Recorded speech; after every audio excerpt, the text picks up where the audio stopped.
Okay, so I'm going to be talking about the CEU event on the intersection of dementia and IDD, the theories the Social Work 330 students used, and how these theories relate to my field placement. Role theory is, as the students mentioned, a set of rights, duties, expectations, norms, and behaviors in which an individual might face as they are categorized in society. The terminology that was used for the clients at Divine Providence were handicapped, disability, and impairment. The Social Work 330 students mentioned how, although these terms can be used to describe the people they worked with, their disabilities are not their only characteristic. I can relate this closely to my field placement because I work with clients who have mental health diagnoses and can often be viewed in strictly pathological ways. One of the best parts about my field placement has been being able to watch how I am changing as a social worker and just as a human being in general. When I walk into the building in which I work, I am able to ask my clients about their families, what they did over the weekend, and how they're doing today, just like any one of my friends or family members.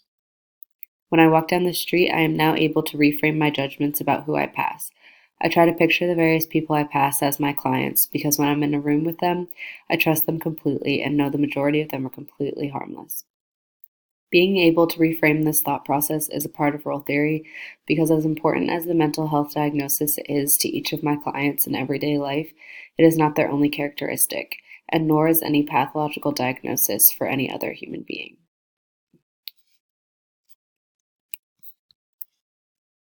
Functionalist theory is another theory that I used. It is the importance of the collaboration of intertwined groups in society and how vital they are to the stability and survival of the community. Functionalist theory applies to my field placement at Social Steps because each person in the program is important to the functionality of the program groups and dynamic. Because we hold group sessions every day and each social worker and counselor has their own caseload, it is often obvious when a group member is missing, absent, or late for the day. When someone is absent, the group wonders where that person is and if they are okay. They sometimes discuss this person's absence over and over again because it really throws them off from the group dynamic. When everyone is present, it is easier to run a group because more people will participate and people seem to feel more comfortable when their friends are present for the day.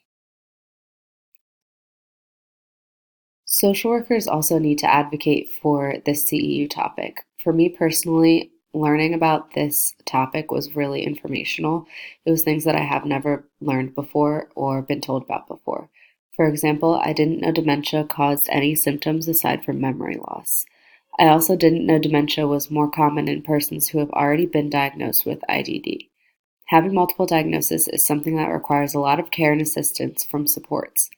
Because approximately 6.5 million people in the United States have an intellectual disability, I think it is even more important for the world to be informed of the likelihood that they may also be diagnosed with dementia, and more importantly, understand what they can do to make their lives more easy and manageable.